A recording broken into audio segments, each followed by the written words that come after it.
Poor girl lost her skirt on a stranger's bike, not knowing he was the new millionaire CEO. Before we start the story, leave a comment below telling us what city you're watching from. Enjoy the story, everyone. If I run for 10 more minutes, maybe I won't be that late. Emily Parker muttered, adjusting her skirt as the wind kept trying to blow it up. She was running down the avenue, not very gracefully, heading to the company where she worked as an administrative assistant. No car, no bike, and the bus. Well, the bus had passed 30 seconds before she turned the corner. To make things worse, today was the big day. The new CEO would be introduced. Rumor had it he was young, rich, and mysterious. He had taken over after a surprise merger. No one knew what he looked like, just that he came from a wealthy family and studied at Harvard. Just a few steps from the crosswalk, while mentally repeating, "Don't trip, don't trip," she heard a noise from the side and a whoosh of wind. She looked over, and then everything happened at once. A bicycle came out of nowhere. The cyclist looked like he stepped straight out of a magazine. Dark blue suit, headphones in his ears. The contrast was almost funny. Tall, classy, with the kind of casual look you'd see in a cologne ad. He must have been in a hurry too, because he was flying past. "Watch out!" Emily tried to shout, but it was too late. The bike got way too close. One of the pedals snagged the edge of her skirt, yanking the fabric hard. She felt the sudden breeze on her legs and the unmistakable sound of ripping. "What? Are you crazy, you pervert?"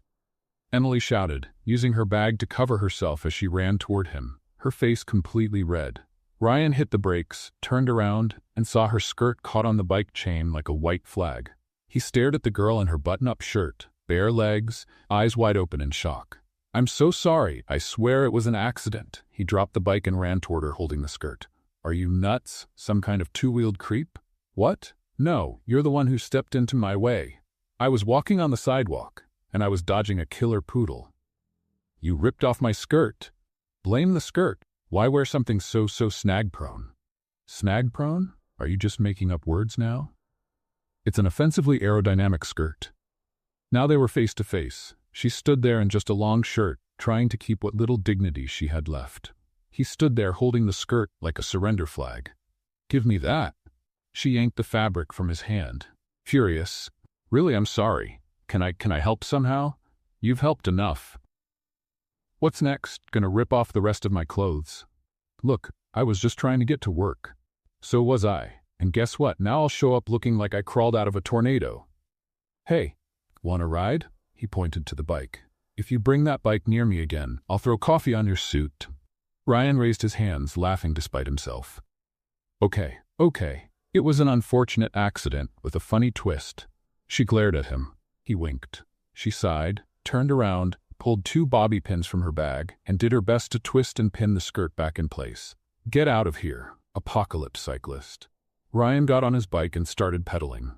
About 10 meters away, he called back.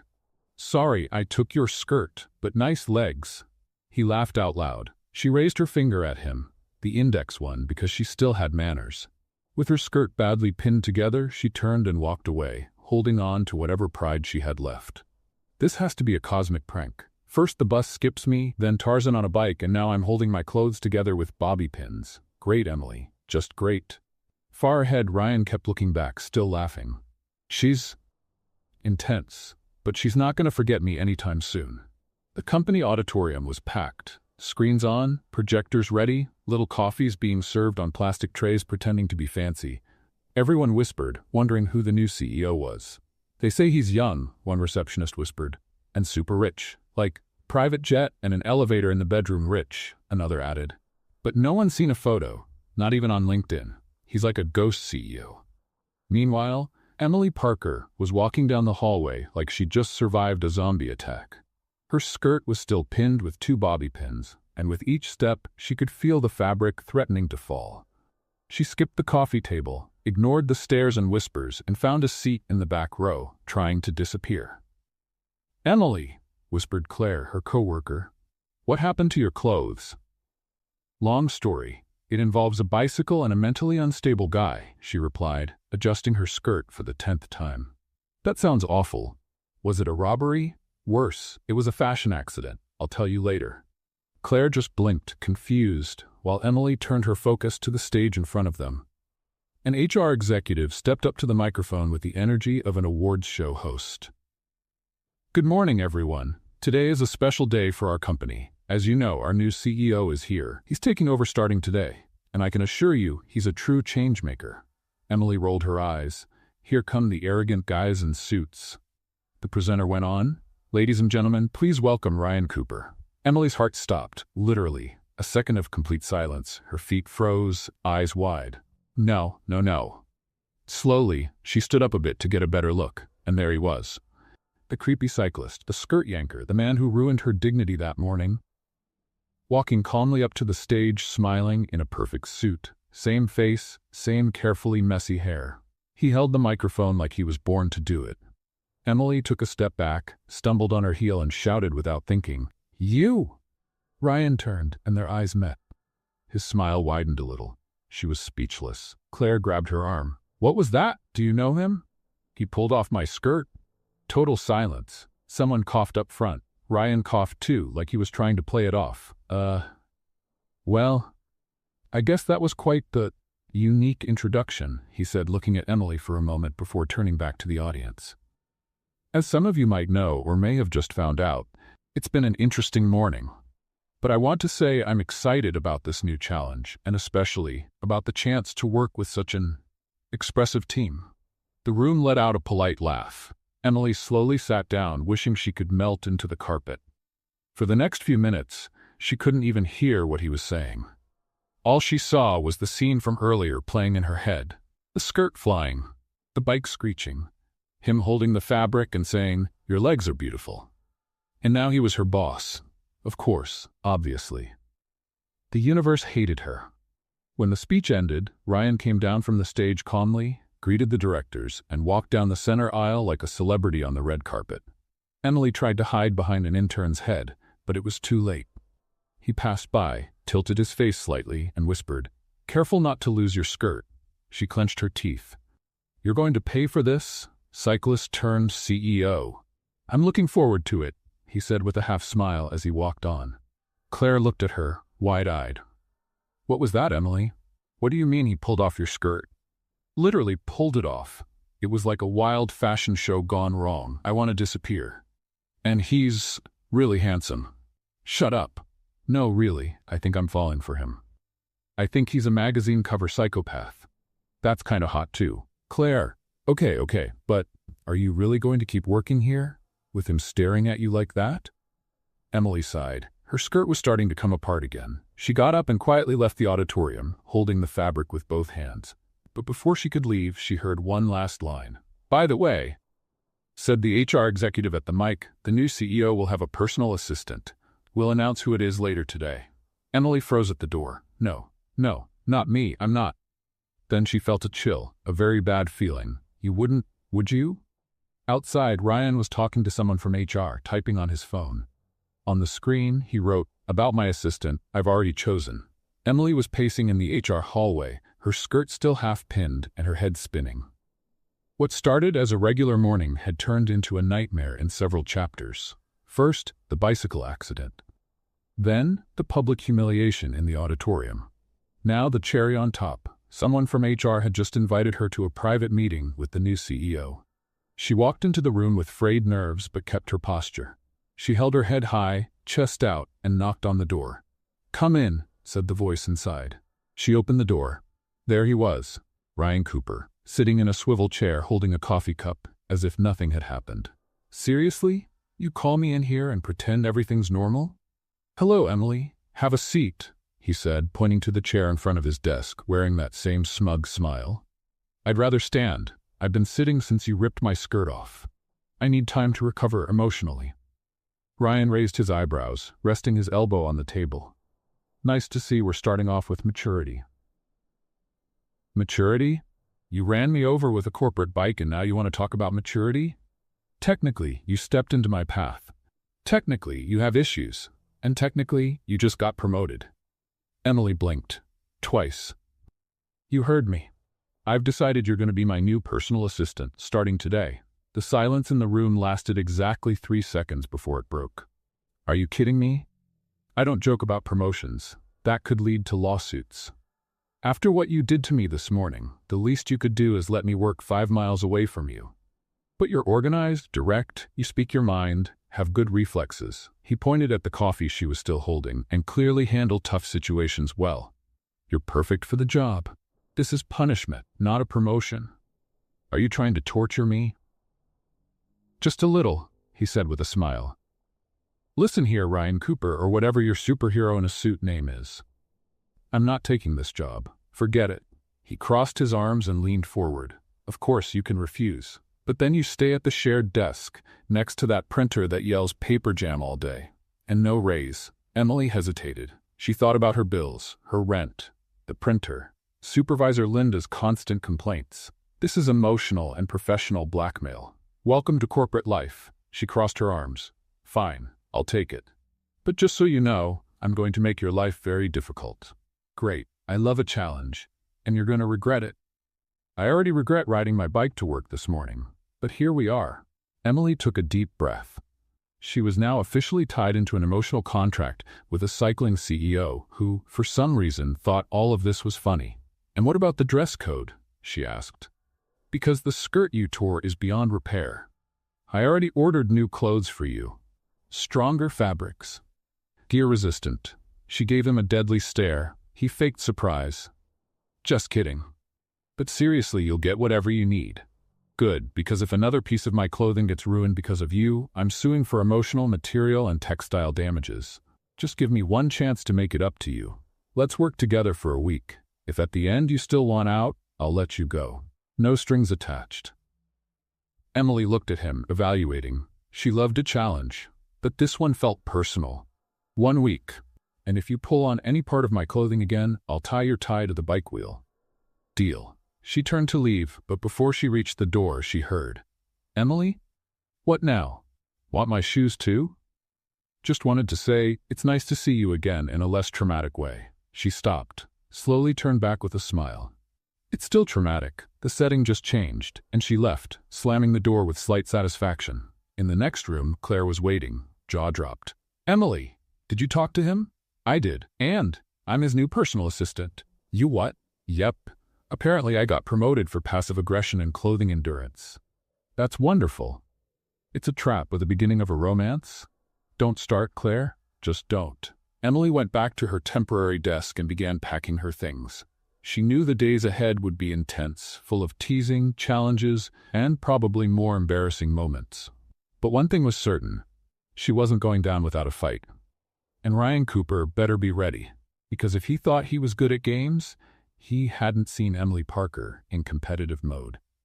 First day as the CEO's assistant, Emily showed up right at 8 a.m., wearing a new skirt, no safety pins this time, a crisp blouse, and a folder full of courage and emotional resilience. She had made herself some serious promises. Don't lose her temper, don't break anything, and most importantly, don't be affected by the cyclist boss's smile. Good morning, she said, walking into Ryan's office. He was standing, spinning a globe on his desk with his finger. You know the best thing about a globe? He asked, not looking at her. It doesn't try to rip people's skirts off? Ryan laughed. Emily placed the folder on the desk and waited for the day's instructions. All right, Emily. Today we'll review contracts with our international partners, align the performance reports, and dodge runaway bicycles. Still on that? I will never get over it. They spent the morning going over documents. Emily was typing so forcefully it sounded like the keyboard was crying for help. Ryan, on the other hand, watched her with that relaxed look, like she was putting on a play and he had front-row seats. In the middle of reading a report, he said, Do you always fix your hair like that when you're annoyed?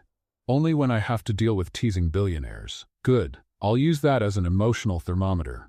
And do you always cross your arms and look at me like you know things I don't? Just the secrets of your patience, which, I have to admit, is impressive. She raised an eyebrow at him.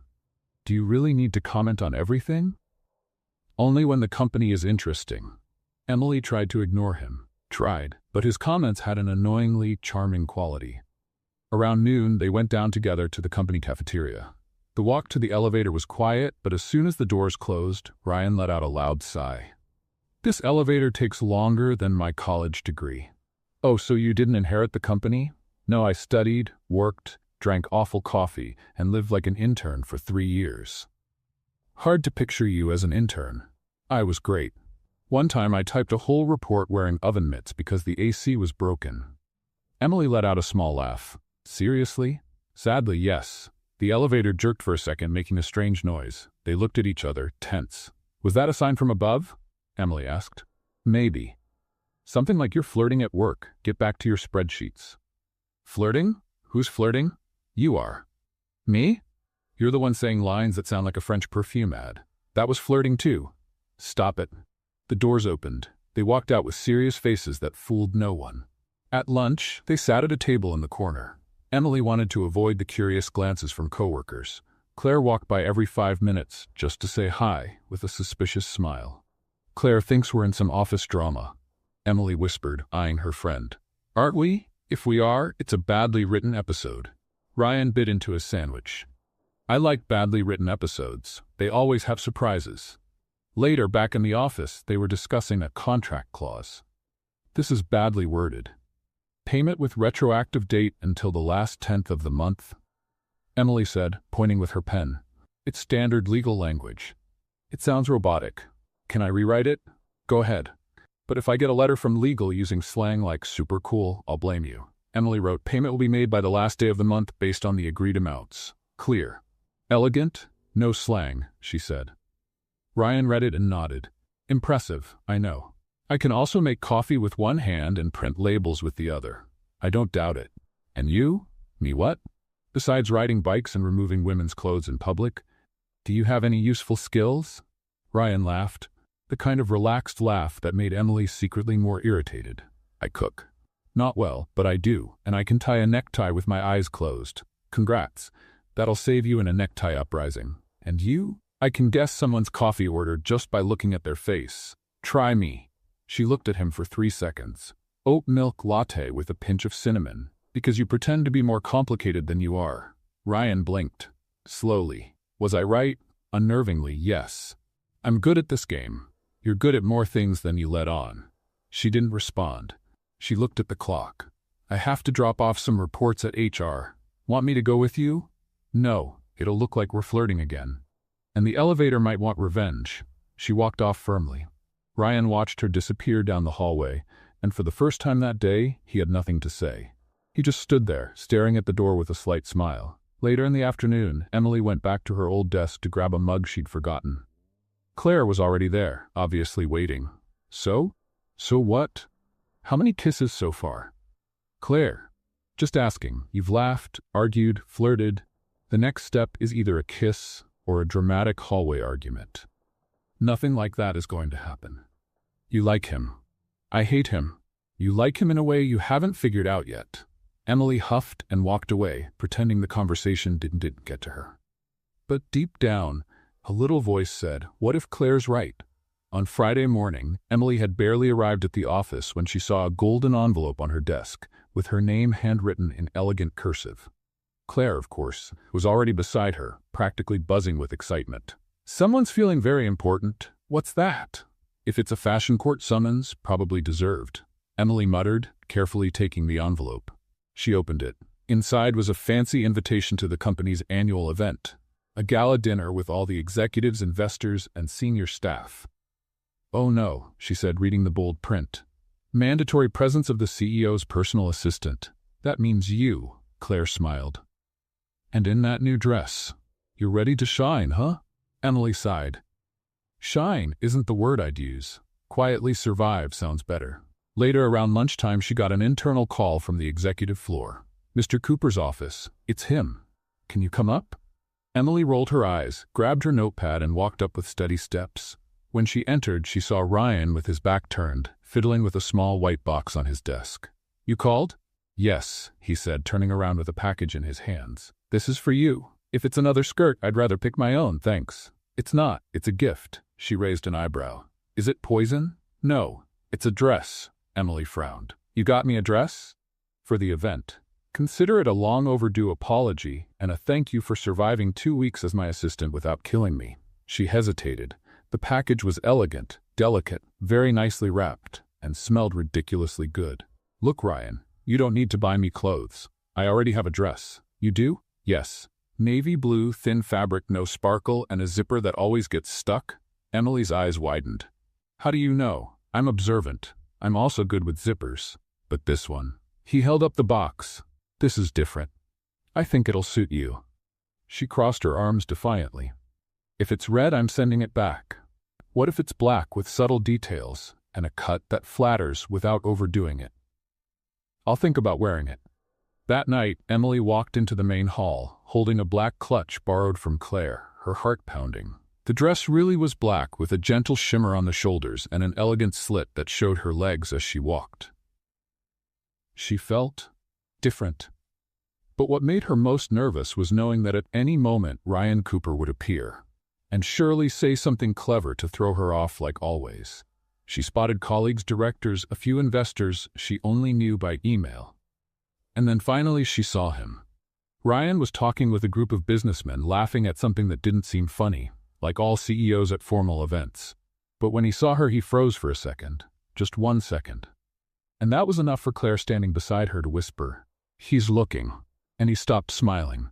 Must have remembered the bicycle trauma. He's coming. Oh my gosh, he's coming. I'm shaking, and it's not even about me. Ryan crossed the room and stopped in front of Emily. He looked her up and down with a light, almost respectful smile. The dress suits you. Trying to say it looks great on me? No, I'm saying the dress is lucky to be on you. Emily bit her lip, trying not to smile. Are you going to use that charm all night? Just until you admit you liked the gift. Maybe I like it a little. How much is a little? About 10%. That's progress. We'll be at 50 soon. If we get to 50, you're leaving here on a bicycle. Will you ride with me? Only if you don't try to take anything off along the way. They laughed together, and for the first time since the start of their emotional Cold War, things between them felt light. Almost easy. Let's play a little game for those reading the comments. Type it down there. Only those who got this far will get it. Now let's continue the story. During dinner, they sat at the same table among directors and other guests. Emily found herself relaxing, telling funny stories about work, and Ryan laughed with genuine interest, like everything about her was a discovery. But not everything would be perfect. While they were getting dessert, a tall blonde woman in a gold dress with knife-sharp heels approached the table. "Ryan, what a surprise seeing you here." Emily felt a chill down her spine. Ryan turned politely, though his smile faded. "Melissa, you made it." "Of course. I'm a shareholder, remember?" She gave Emily a look like she was examining a rare bug.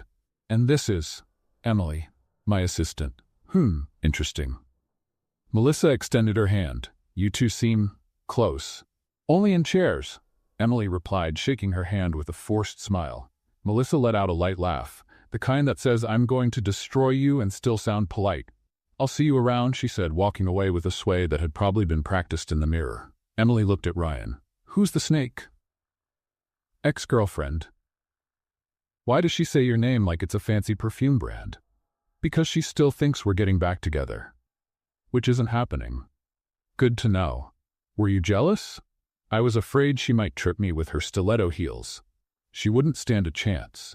You could take her down with 2 hairpins." Emily laughed, and for a moment everything felt just a little too perfect. Hours later, when the guests started to leave, Ryan walked her to the door. "Thanks for coming, and for wearing the dress. And thank you for not saying anything about my attempt to wear heels without looking like a limping duck. You walked gracefully. I hardly noticed you trip 3 times. That was part of the choreography." They laughed again, and then came a silence, this time heavier. Ryan looked into her eyes. "I really enjoyed tonight." "Me too. More than I expected. Would you like to go out sometime? Outside of work. No reports. No emails. No bikes." But before she could answer, a notification sound interrupted them. She picked up her phone. A message from Claire. "Emily, you need to see this. Now. Urgent." Seconds later, another notification. A video. Emily clicked. The shaky footage showed Ryan talking to Melissa in the garden. Too close, smiling. She touched his arm. "What?" Ryan noticed the change in her face. "Emily, you said there was nothing going on with her." "There isn't. Then why were you two touching in the garden like a scene from a soap opera?" "It's not what it looks like." She put the phone away, her smile gone. Good night, Ryan. Emily? Thanks for the dress. And she walked away, leaving him standing alone at the entrance. Ryan sighed. He knew the night wasn't really over, but what bothered him the most was that for the first time he felt like he had no control over how the story would end. Emily spent the weekend watching that video over and over, 6 times, and every time the same feeling hit her like a punch in the stomach. He lied. Melissa was there touching Ryan's arm like they had just gotten back together, and he didn't pull away. He smiled. He chatted. He looked comfortable. Close. Claire, who had sent the video, tried to lighten the mood with her usual humor. Maybe she's like an allergy from the past. Pops up out of nowhere, itches a little, then goes away. She looked pretty comfortable with the itch. Emily replied, lying on the couch in her avocado pajamas. You're clearly upset, which means you care. Emily didn't answer. Upset was putting it mildly. The problem wasn't just the ex or the arm touching. It was the fact that Ryan had looked her in the eyes and said there was nothing going on with Melissa. And now she couldn't decide if she was more upset with him or with herself for starting to believe the whole thing. Monday, 9 a.m. Emily knocked on the office door firmly. When Ryan said, "Come in," she entered like a storm. "Good morning, Mr. Cooper," she said, using the most professional tone she could manage. He looked up from his laptop and smiled, but it quickly faded. "Emily, is everything okay?" "Everything's great, ready for another week of hard work and zero emotional involvement." He frowned. That was specific. "Just being clear. After all, we're professionals, right?" "Right," he answered cautiously. "Is something wrong?" "Not unless you've got another ex hiding in the garden." He blinked. "Oh, yeah, oh." Ryan leaned forward in his chair. "You saw the video." "More times than I'd like to admit." "I can explain." "Of course you can. But that doesn't change the fact that you told me one thing and then acted like you were still into her at the same event." "I'm not into her. Not at all. Didn't look that way. She showed up unexpectedly, started chatting. I was just being polite." "Polite? She was all over you like a perfume commercial." "You know that's not true." "I don't know anything anymore." "Know why?" "Because I started to trust you, and that was my mistake." Silence filled the room. "Emily?" "No, let's get to work. I don't get paid to feel things. I get paid to manage your schedule, remind you of meetings, and resist the urge to hit you with a pencil holder." Ryan leaned back in his chair, saying nothing. For the first time, he looked lost. The following days were a parade of passive-aggressive silence. Emily carried out all her tasks with surgical precision. She took notes, scheduled appointments, typed, delivered reports, but nothing beyond what was necessary. No jokes, no glances, no light sarcasm. Ryan, on the other hand, tried to ease the tension with his usual lines. "Coffee with oat milk and a pinch of awkward silence?" She handed him the mug without saying a word. On Wednesday, during a meeting with investors, Emily made sure to sit across the room, far from him. When he called her to present one of the charts, she replied sharply, "Sure. After all, you always call me when you need someone to save your presentation." The investor laughed. Ryan didn't. After the meeting, he stopped her in the hallway. "We need to talk. I don't see a reason. You're hurt, and I want to fix that. You want to control it. That's not the same thing." "Emily, look, Ryan, I joined this company with zero expectations. Zero. Then you showed up, pulled my world apart, messed with my routine, my head, and now you act like none of it matters." "But it does. Too late." She turned around and walked away, leaving him alone in the hallway, shoulders down. On Friday, Melissa showed up again. This time, she walked straight in like she had full access. Wearing an expensive outfit, crystal heels, and a confident smile, Emily saw her heading toward reception and quickly slipped into the break room. Claire came in 2 minutes later, out of breath. "The Viper's back. She's on Ryan's floor." "Does he know she's here?" "I think so." She walked in like she owns the place. Emily bit her lip. She thought about going up, thought about ignoring it, thought about quitting and running off to Hawaii. But she stayed. An hour later, Ryan came downstairs. He looked for Emily and found her by the printer, waiting for a report. "We need to talk. Now." She didn't even look at him. "We already did, remember? You explained. I lost it. That's it." Melissa came to say goodbye. "Wow. To you or to my patients?" "She's leaving the country. She's taking care of her family's business overseas. This has nothing to do with you." "Then why are you telling me?" Because I wanted you to know, to see that there's no us anymore. And you want applause? No, I want a chance to fix what I broke. You didn't just break that, Ryan. You broke the way I used to see you. Then look at me again. She looked at him for a moment, but before she could say anything, her phone rang. It was HR. I have to take this. She turned and left him standing there once again. That night, Emily sat on her couch with a tub of ice cream and her phone in hand. She thought about everything. The bicycle, the skirt, the golden invitation, the black dress, the way Ryan looked at her when she truly laughed. And for the first time in days, she cried. Not a dramatic soap opera cry, but a quiet, held-back cry. Like someone who realizes they're in too deep to go back, but still afraid to move forward. Monday, 8:45 a.m. Emily arrived early. The skirt was new, the blouse too, hair tied up in a quick bun, and her heart, a mess disguised as responsibility. Ryan wasn't in yet. She used the quiet to organize her desk, review the schedule, and make his coffee. When he walked in, they looked at each other for a second. One of those seconds that feels like forever. "Good morning," he said. "Good morning," she replied, softer than she meant to. He walked to his desk, took off his blazer, sat down, and stayed silent. A few minutes later, without looking up, he said, "If you want to leave, I understand." Emily frowned. "What do you mean?" "If you don't want to keep being my assistant, if you want to go back to your old department or leave the company, I understand. I don't want to be another weight in your life." She took a deep breath, thought for a moment, then said firmly, "I'm not leaving. Not yet." "Why not?" "Because I haven't decided if you're worth it." Ryan swallowed hard. "That's fair. And also, because despite everything, I like the challenge." He looked up. "Working with me? Putting up with you? That's almost a compliment. It's the best you'll get today." They both smiled, small, hesitant, but real. And just like that, after a week of tension, silence, and an ex-girlfriend haunting the halls, the two of them took one uncertain step towards starting over. No promises, no guarantees, just the idea that maybe, just maybe, there was still something there. Something worth fighting for. The office felt quieter that week. The voices in the halls sounded muffled, like someone had turned down the volume on the routine. Even the sound of Emily's keyboard felt different, less angry, more tired.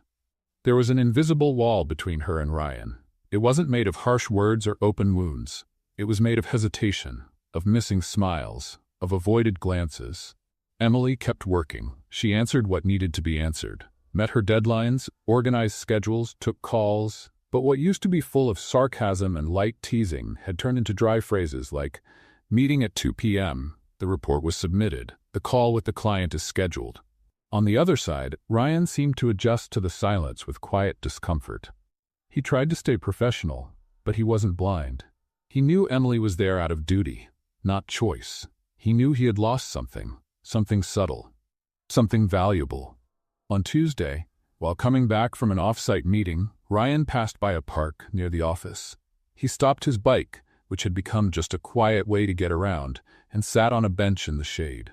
He stayed there for almost 20 minutes. No phone, no thoughts about weekly charts, just trying to figure out exactly when everything went off track.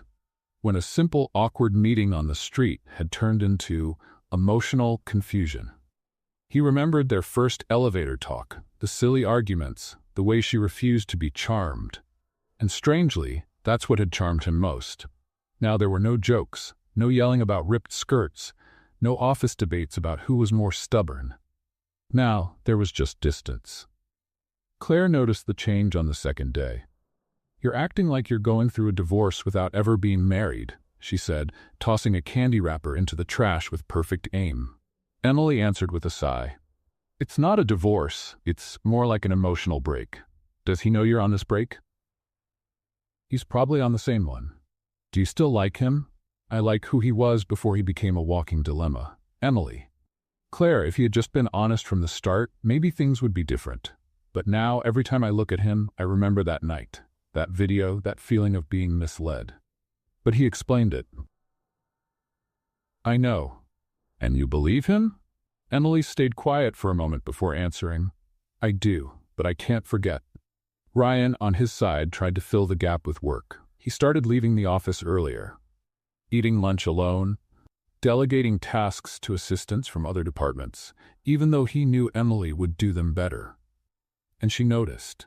She noticed files being passed to others, emails he used to ask her to write, now being handled by interns. She also noticed that he avoided looking at her in the hallway.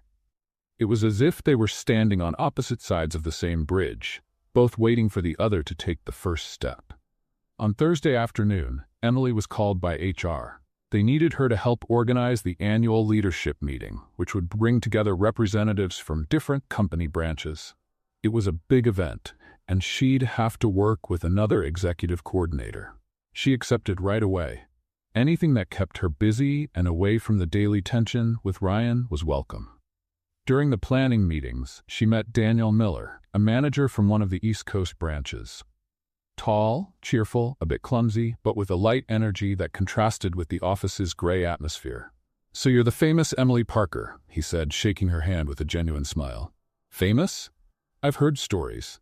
Like she runs 3 meetings at once and still keeps the corporate world from falling apart." Emily smiled. "Oh, that. Yes, I can confirm. That's my superpower." With Daniel, the heaviness in her chest felt lighter. The conversations were easy, no hidden messages, no history.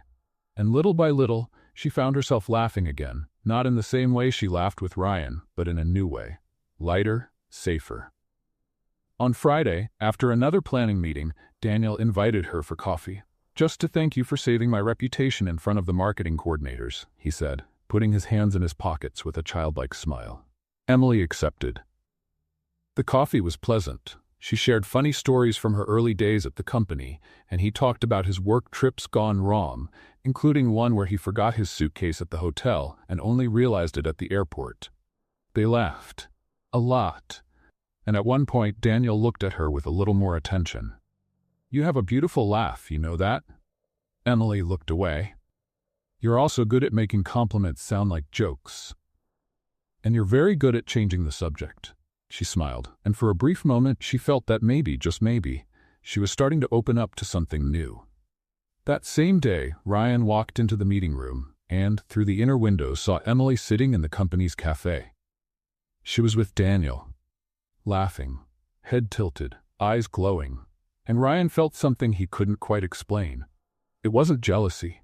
It was an odd discomfort, a restlessness. Like watching a movie he had started to enjoy, but now someone else had taken his seat. He closed the blinds, went back to his office, and for the first time in weeks, he sat down, unable to focus on work. "Do you think he saw us?" Emily asked Claire the next day. "Oh, for sure. You think he doesn't watch you? He pretends not to, but he tracks your every move like a motion detector. He doesn't have that right anymore. And Daniel, he's nice. Nice like, could be my cousin, or nice like, maybe I should give him a shot? I'm not sure yet." Claire touched her arm. "Just don't shut the door just because one window didn't work out, okay?" Emily laughed. "Poetic. I learned it from fortune cookies." The following week, the distance between Emily and Ryan felt more formal than ever.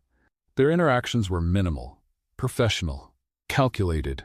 During a strategic planning meeting, he asked her a question, and she answered accurately, but without looking at him. Daniel, also in the room, took note of everything. He didn't say anything, but later in the hallway he casually said, "You seem a little tense around your boss." "Oh, that? Corporate stuff. Got it. If you ever want to talk, I'm good at listening without interrupting. It's my hidden talent." Emily smiled, and this time she accepted the dinner invitation. That evening, they went to a restaurant with live music.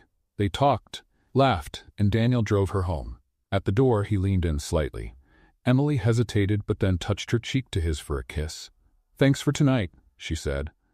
"Anytime," he replied, smiling before walking away. She walked in, closed the door, and saw her reflection in the living room mirror. For a moment, she tried to imagine what it would have been like if Ryan had been the one there. But the image didn't fit, like trying to place a piece from the wrong puzzle.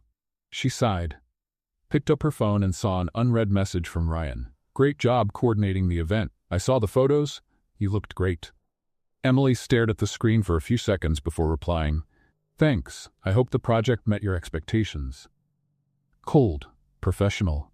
Ryan read it and didn't reply. The event the next week was a success. Everything went as planned.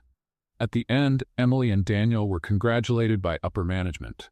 They got bonuses and public praise. Ryan watched from a distance. He clapped, he smiled, but didn't come closer. Emily noticed and didn't go to him either. They were once again on opposite sides of the bridge, this time farther apart than ever, and yet something between them hadn't fully broken. It was like an invisible thread, stretched, tense, almost snapped, but still there, present, waiting.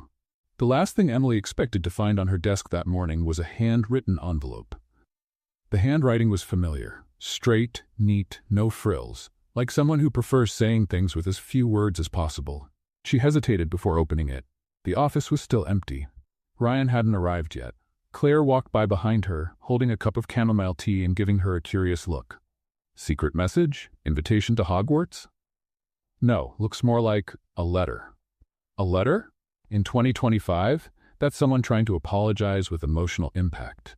Emily didn't answer. She opened it. Emily, I thought about sending this by email. More practical, less risky. But I realized part of the problem between us started when I kept choosing the easy way. So, for the first time in a long while, I'm doing it the hard way. You may not know this, but I noticed you from day one. Even before the skirt and the bike. Yes, I had already seen you at reception a few days earlier. That day was just chaotic. But after the mess, the arguments, the sharp conversations, I started liking how you challenged me. I'm not writing this to excuse my mistakes. They exist, and I own them. Melissa was part of my past for a long time, so when she showed up, I froze. Not because I felt anything for her, but because I was afraid of falling into the same old patterns I've always hated. You brought me something new, something I couldn't control, and that scared me. If I have even the smallest chance of helping you see who I really am, not just who I was when I got it wrong, I'm going to take it, even if now you're smiling because of someone else. With everything I still don't know how to say face to face, Emily stood still. The paper trembled in her hands. The handwriting danced before her eyes, blurring into small wet spots that she quickly wiped away with her sleeve. Claire stepped closer. So, he wrote a letter. Oh, great. Now it really feels like a soap opera. What does it say? That he regrets it, that he saw me before the bike, and that he's trying to fix everything the hard way. Claire looked at her for a moment, then said, This got to you, didn't it? Emily just nodded. That day, Ryan avoided crossing paths with her. He knew he had left something too personal on the table, but he didn't regret it. Maybe it was the only way he could be heard, with no interruptions, no sarcasm, no masks. For the first time, he didn't try to control her. He just let go. Later that afternoon, Emily appeared at his office door. She knocked softly. Can I come in? He stood up right away. Of course, she walked in without the stern look she had before. She wasn't smiling, but she also didn't have that cold air she'd carried in recent weeks. I read your letter. He waited, tense. I wasn't expecting that. Neither was I, but I had to say it. She stepped up to the desk, stopped in front of him. When Melissa showed up, it wasn't just her that shook me. It was everything at once. The idea that maybe I was being too naive, throwing myself into something I didn't really understand. You were never naive. I was, because I let myself imagine things. Imagine what? She took a deep breath, rested her fingers on the desk. That between the torn skirt and the mixed-up coffees, a story was happening. One just for us. And it was. I wanted to believe that. But when everything got messy, I realized I was hoping for a kind of love that might only exist in books. Ryan walked around the desk, stopping in front of her. There's no such thing as perfect love, but there are people willing to try. I'm trying, Emily. I know. And Daniel? She looked at him, surprised by the direct question. Daniel is easy to be around. He's kind. He makes me laugh. He doesn't make me overthink everything. But he's not you. Ryan closed his eyes for a moment, taking in those words like fresh air after being underwater. I don't want to mess things up with you anymore. I don't want to feel like I'm losing myself. Then let's take it slow. Slow. Might work. They both smiled. It wasn't a reconciliation. It wasn't a declaration. It was something in between. An emotional truce. A chance. In the following days, Ryan and Emily began talking again, more lightly. The jokes came back, but now more carefully. Their eyes met, but without urgency. They seemed like two strangers learning a new language. Each other's language. Daniel noticed the change and quietly stepped back. He remained Emily's friend, but made it clear he wouldn't compete for something that was never his. "He's who you want," he told her at a cafe a week later. And that's okay. Life's like that. Sometimes we're just bridges. Sometimes we're the destination. You're more than a bridge, Daniel. You're kindness. Kindness also knows when to leave the stage. A new project came up at the company. An international expansion. Ryan would need to travel, and he'd take a small team with him for key meetings. Emily was the first one chosen to go. But she hesitated. "It's going to be a long trip." "I know," Ryan said. "Hours on the same plane, same hotel, same time zone. It'll be a test. For me, for you, for us." She thought for a moment. What if everything falls apart? Then we rebuild, or learn to live with the ruins. Emily took a deep breath. "Okay, I'll go." The trip was a turning point. During meetings, Ryan was focused, sharp, confident, but outside of work, he was different. He showed her the city, shared stories from his intern days, opened up about personal moments with ease. One night on the hotel rooftop, they looked out over the city lights below. "Have you ever thought about stopping?" she asked. "Stopping what?" "Trying to please everyone. Always being right. Always in control." "I have. But the business world isn't kind to people who seem weak." "What if I told you? Your vulnerability is the most interesting thing about you." He looked at her for a few seconds. "Then maybe I should start showing that side more." "Maybe you should." A comfortable silence settled between them, until he said, "That day with the bike, I thought I'd never see you again. And I thought you deserved a fine." "Maybe I still do," she laughed. So did he. And then, slowly he reached out and held her hand. They didn't say anything, because that night, silence said it all. The return from the trip was silent. But not uncomfortable silence. It was that rare, comfortable kind of silence. Emily stared out the airplane window, while Ryan, sitting next to her, was reviewing a proposal on his laptop, but occasionally glanced at her, as if he wanted to make sure she was still there. There was something in the air, something unsaid. A good kind of tension. Not uncomfortable, but also not going away. When the plane landed and they took a taxi together, Ryan was the first to speak. "I was thinking, tomorrow is Saturday." "Great observation," Emily said, giving him a half-smile. "And I thought maybe we could do something. Outside the office, no spreadsheets, no emails, no quarterly profit reports. Like a date, but a special one." Emily raised an eyebrow. "You're not asking me out, are you?" "No." He paused. "I'm asking you for a chance." "A chance?" "A chance to see what we are outside these walls. No pressure, no labels, just the two of us." She looked away to the window. Her heart sped up a little. Nothing she let show. "All right," she said finally. "But if there's a bike involved, I'm out. I promise. Nothing with wheels." The next morning, Emily woke up with an unusual sense of anxiety. She spent 20 minutes picking out an outfit that was casual but not sloppy, pretty but not overdone, as if that were something you could actually measure. When she stepped out of the building, Ryan was standing in front of a car, and beside him, a light blue scooter. "You said nothing with wheels," she exclaimed, stopping in the middle of the sidewalk. "I said nothing with a bike. This is a scooter. It's a different category. You're a technical liar, but a charming one." She crossed her arms. "No way I'm getting on that." "Then, let's walk." The scooter was just for retro charm. He shrugged. "I was sure you'd refuse." "Oh, great. You know me too well now? Not enough yet. That's why the invite." They walked to a nearby park, where a weekend food fair was taking place. Colorful stalls, tempting aromas, and a lively crowd.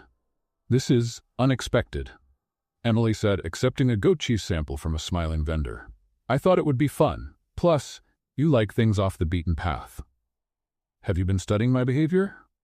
"I consider it part of the job. CEO studying assistant profile, right? Very professional."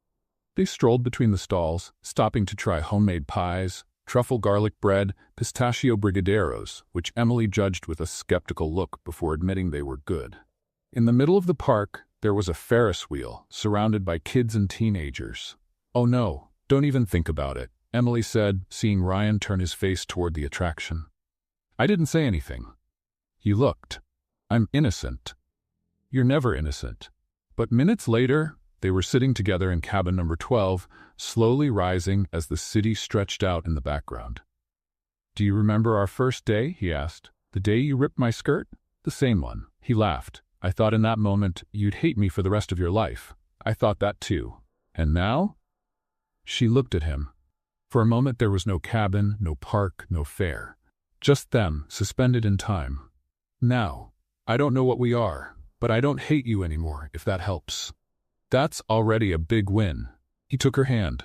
Not like he wanted to claim it, but like he was asking for permission. And she didn't pull away. The Ferris wheel ride ended, but the ease between them stayed.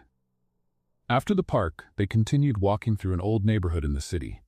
They entered a small bookstore, with the smell of aging pages. Emily pulled books off the shelves at random, laughing at the titles, while Ryan followed, watching her more than the covers. If you were a book, what genre would you be? He asked, leaning against a shelf. Romantic comedy with existential drama and a pinch of irony, she answered without hesitation. Sounds fair. And you? A complex instruction manual that no one reads until something goes wrong. She laughed out loud, and at that moment, Ryan knew. This was it. Right here. Right now. Emily? Can I ask you a more serious question? You're not going to propose to me, are you? Not yet. She fell silent, half joking, half suspicious. Then asked. Would you give me a real chance? Emily looked at him. For a few seconds, she seemed to search for an answer inside herself, like someone sifting through a messy drawer looking for something important. But before she could respond, the ground seemed to move. Literally. A loud crash echoed. A delivery truck parked wrong on the corner jerked as it tried to pull away, and when it hit the curb, it startled a group of cyclists. One of them lost control, and as if scripted by a sarcastic universe, flew straight into the bookstore window. Glass shattered. People screamed. The cyclist fell on a pile of decorative cushions and walked away unscathed. But Emily, surprised, stumbling backward, landed sitting, tearing the hem of her new skirt on an exposed screw from a shelf. Ryan rushed to her. Are you okay? She looked at her skirt. Are you kidding me? You didn't get hurt? Just my pride and my skirt again. Ryan tried not to laugh, really hard. If you laugh, I swear. I won't, he said, trying to hold back a chuckle. I swear. But then Emily started laughing too. It was that kind of desperate, comic laughter, the kind that only comes when the universe insists too much on a repeated joke. I'm a joke, Ryan. A walking joke. You're the best thing that's ever happened to me. She stopped. The laughter faded slowly. You're saying that while I'm sitting on the floor, with a torn skirt surrounded by cushions and broken glass? Especially now. He reached out his hand to help her up. That wasn't the date I imagined, he said. It was chaotic, like everything with us. But sincere. She nodded. Sincere. Back in the car, with her skirt patched up with bookstore tape and a cushion as a bonus on her lap, Emily looked at him. About your question. Ryan kept his eyes on the road, but his heart raced. I don't have an answer yet, she continued. But I want to keep asking with you. Then there's no problem. We'll build the answer. She smiled, a tired but genuine smile. Just no bikes. Promise? I promise. But deep down they both knew. It wasn't the bikes that were the problem. It was the heart. And that, definitely, was on the move. Emily didn't know exactly when doubt started to follow her more intensely than certainty. Maybe it had started in the bookstore, among the cushions and broken glass, or the moment Ryan extended his hand with that look of someone who expected nothing anymore, but offered everything. The fact is, in the days that followed, she felt torn. It wasn't like before, when anger and hurt dominated everything. Now, it was worse, because she wasn't angry, she wasn't disappointed, she was involved, scared, hopeful, all at once. The messages between them started again, but at their own pace, neither too intense nor cold. Conversations about trivial things, inside jokes, random comments about coworkers, like they were trying to build new ground over the rubble of what had been.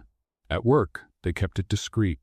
No more obvious flirting, no loud teasing, but there were glances, small smiles, and, at certain moments, a quiet proximity that spoke louder than any conversation. One gray afternoon, Claire showed up at Emily's office with 2 coffees and a suspicious look. You're hiding, she said, handing her one of the cups. I'm working. Working with an expression like you're about to run off to a deserted island. Emily sighed. Claire, have you ever felt like you were about to make a decision that would change everything? I have. Every time I click buy on an internet sale.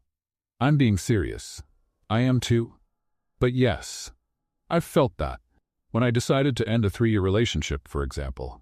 Or when I agreed to move to a new city alone. Big decisions are scary. And how do you know if you're making the right choice? You don't know. You feel it. And even then, sometimes it feels wrong.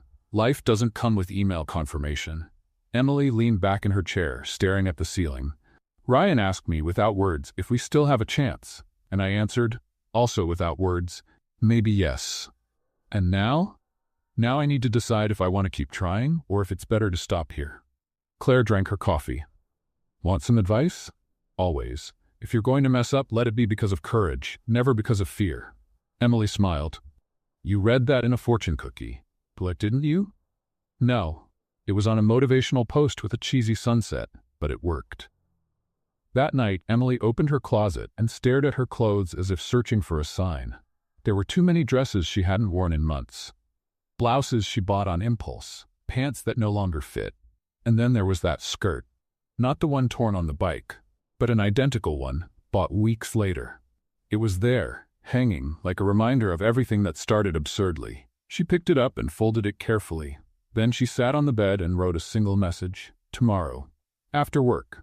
The park where you almost killed me. Just you and me. Ryan responded with a bicycle emoji and a heart. Emily rolled her eyes and smiled. The next day, the workday felt longer than usual. The clock seemed to move slower, as if time itself was nervous. Emily tried to distract herself with simple tasks, organizing documents, reviewing contracts, ignoring the tremble in her hands. At exactly 6 p.m., she walked down the stairs with firm steps, even though her heart was racing. Ryan was already there. This time, no bike, no suit, just jeans, a gray t-shirt, and that same look he always had, calm on the outside, confused on the inside. On time, he said, hands in his pockets. I had an appointment with someone who had changed my life. He sounds pretentious. He is. But maybe he deserves a chance. They started walking through the park in silence. The place was the same as before, but it felt different. Maybe because now they were too. I've thought a lot about us, Emily said, stopping near the lake. So have I. And I've come to the conclusion that I'm scared. Of me? Of everything. Of jumping in and getting hurt, of creating expectations, of becoming just another unresolved story in your life. Emily? Let me finish, he nodded. But despite all that, despite all the chaos, the misunderstandings, the failures, I still feel something I can't explain, and I don't want to ignore it. Ryan took a step forward. So tell me what you want. She took a deep breath. I want to keep going, but on my terms, at my pace. No rush, no pressure. I want something real, not perfect. And you'll have it. You say that now, and I'll say it tomorrow too, and after that, and every day you let me be around. They looked at each other, and there was no more doubt. Emily took his hand. But if you rip another one of my skirts, I'll report you to the UN. It's a deal. The relationship that started there wasn't a fairy tale. It was human, with mistakes, adjustments, inside jokes, and some slips back into old habits. Let's have some fun with those who only read the comments. Type bike in the comments. Only those who got this far will understand. Now let's continue the story. Ryan learned to listen more, to control less, to be vulnerable. Emily learned to trust, to forgive, to allow herself. They still had tough days, late emails, cold coffees, long nights, but they also had spontaneous laughs, long hugs, and that good feeling of knowing they were trying together. One day, weeks later, Emily got a call from HR. A new position was opening up, internal communications coordinator, a step forward, a new phase. But it meant no longer being Ryan's personal assistant, she thought. Weighed the options, questioned herself. That night, she told him. You have to accept, he said, without hesitation. Even if we see each other less, I'd rather see you less and see you happy than see you every day knowing you're stuck because of me. She kissed him, slowly, as if thanking him. You're doing great as a boyfriend. I'm trying a lot, but I'm still scared of messing up, and I'm scared of getting hurt. So we keep messing up and healing together. On her last day as assistant, Emily walked into Ryan's office with an envelope in her hand. Is this a goodbye note? He asked. Something like that. He opened it. Inside was a tiny bicycle with a paper skirt stuck on the wheel. A gift? A reminder. Of what? that sometimes the silliest stumbles lead to unexpected places. He looked at her. I wouldn't change a thing. Neither would I. They hugged, and right there in that moment, everything felt in the right place. The promotion wasn't just a career leap for Emily. It was a dive into new territory. Now, as internal communications coordinator, she was dealing directly with departments she barely knew, managing tight deadlines, leading small teams, and making decisions she had once only observed from afar. And with that came distance. Not just physical, now on another floor in a different wing of the company, but also an invisible distance that had crept in between her and Ryan. Before, she knew every detail of his routine. Now, she only heard about it. Mr. Cooper requested a change in the board meeting agenda. The CEO is out today, visiting a key client. Ryan asked for new materials for the investor presentation. Everything came through others. Nothing was said directly anymore. In the early days, Emily tried to ignore it. After all, it wasn't her job anymore to keep that constant contact. And they still saw each other outside of work. Quick dinners, end-of-day texts, some coffees during the week. But everything was changing quietly. As if an invisible veil was slowly being pulled between them. Even the conversations had changed. "How was your day?" Ryan would ask. "Busy.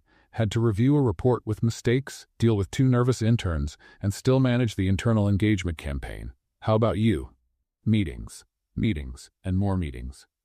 Yep. Long pauses, short answers. Conversations that used to flow for hours now seemed to stumble after a few sentences. On a Tuesday night, Emily was leaving work when she ran into Ryan in the underground parking lot. It was the first time they'd seen each other by chance in weeks. "You here this late?" he said, surprised. "Presentation ran late, just got out." "And your dinner with Claire?" "I canceled, wasn't in the mood." They stood there for a second, looking at each other. Both seemed more tired than they remembered. "Is something wrong with us?" she asked suddenly. Ryan took a deep breath. "I was going to ask you the same thing. Everything feels distant, forced. Like we're trying to keep a conversation going that's already over." "Do you think it's over?" "I don't know." She looked away. "I think what scares me the most isn't the end, it's the doubt. The feeling that we're losing each other, without even realizing it." Ryan stepped closer. "I'm still here, Emily, but are we still here?" Silence. "Maybe we need some space," she said, struggling. "Space. Not to end it. Just to breathe." Ryan nodded, but his eyes said something else. "All right. Do you understand?" "No, but I respect it." In the days that followed, Emily threw herself into work. Projects, deadlines, meetings. She tried to fill the emotional gaps with tasks like organizing a shelf to forget that the house was empty. Claire noticed right away. "You're in survival mode," she said, sitting down at Emily's desk with a cup of tea. "I'm busy." "You're trying to distract yourself. It works. Temporarily. Then it turns into silence. Sometimes silence is necessary, but not when it comes from a place that used to be full." Emily stayed silent. Claire grabbed a piece of candy from the desk. "When are you going to talk to him? When I know what to say? What if it's too late?" Then it was meant to be. Meanwhile, Ryan buried himself in work more than ever. His employees noticed. Colder, more direct, less involved. Then, during a board meeting, someone mentioned Emily's new internal campaign. Her team did a great job. Engagement levels went up 27% in 2 months. Ryan just nodded. But inside, something tightened. Pride and sadness. He wasn't there to see it happen. He hadn't been part of the process. He had no idea what she went through to achieve that result. That's when he realized he was letting Emily slip through his fingers once again. And this time, without even fighting for it. 2 days later, Emily arrived at the office and found an envelope on her desk. The same kind of envelope as before, the same handwriting. She hesitated before opening it. But she opened it. "Emily, when you asked me for space, I thought it was just room to breathe. But time passed and I realized it was also silence. And that silence forced me to listen. I realized I've been trying to keep you close, without truly being with you. I was your chaos and your calm. But maybe I've also been your burden. I don't want to be a hard memory anymore. If there's still room for me on your path, I'm ready. But if there isn't, I'll understand. Just promise me one thing. Be happy. With me or without me. Always yours." Ryan. Emily slowly folded the letter. She stared at the envelope for several minutes, as if it were possible to reverse time with nothing but willpower. Then she grabbed her phone. But didn't call, didn't write, not yet. That night, Claire showed up with 2 glasses and a bottle of wine. Tonight we're going to do what best friends do when love life goes into waiting mode, talk nonsense and laugh at old memes. Is that therapy? It's what we've got, and it's cheaper. Emily laughed. Thanks for being here. I'll always be here. But you need to decide if you want him here too. I do. Then hurry. Before silence turns into a period. The next day, Ryan didn't show up to work. Emily was surprised. No one knew exactly why.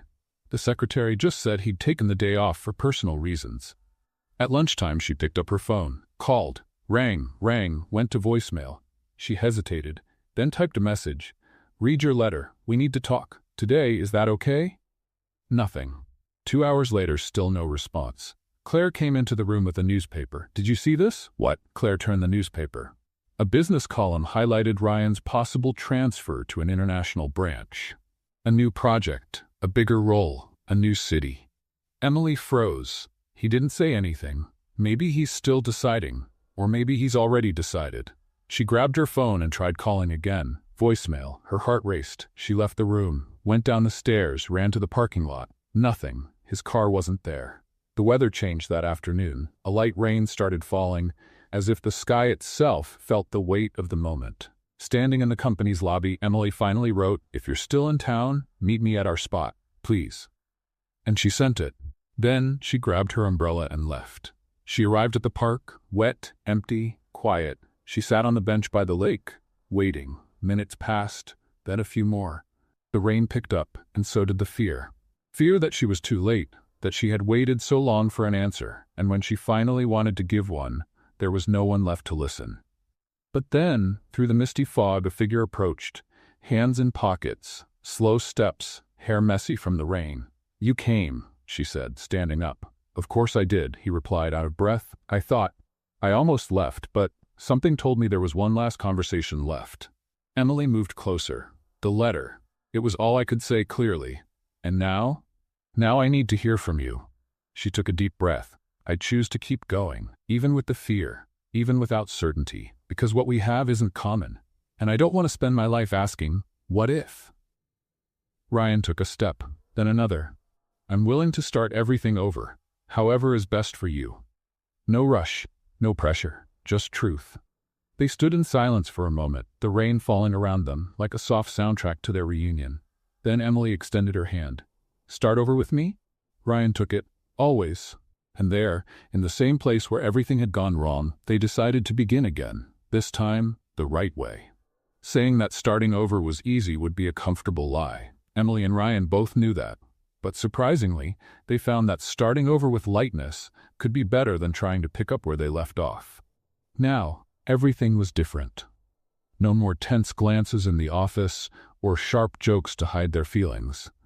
What they had was something more mature, still imperfect, because that was part of them, but honest. Natural. She still rolled her eyes at his jokes, and he still forgot his phone charger in important meetings. But they were together. For real. For the first time, without any reservations.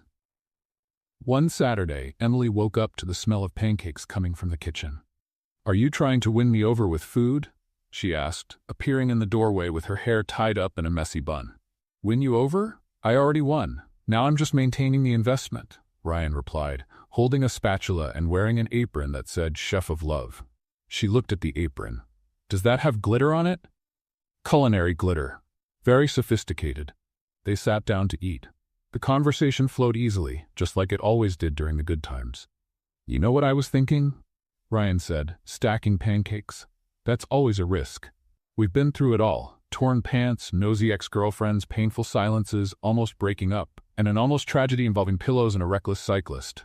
Exactly. And still, we survived. We survived and got better." He looked at her, a different sparkle in his eyes. "So maybe it's time to do this right." Emily raised an eyebrow. "Do what?" "Life. With you. All in. With a contract, witnesses, cake, and dramatic vows." "Ryan Cooper, are you asking me to marry you?" He got up, went to the living room, came back pushing a pink kid's bike with training wheels and a basket.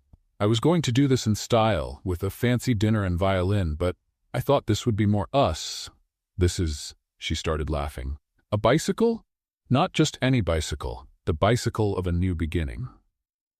He opened the basket. Inside was a velvet box. Emily put her hand over her mouth, already laughing with tears in her eyes. Ryan knelt down, still wearing the glitter apron.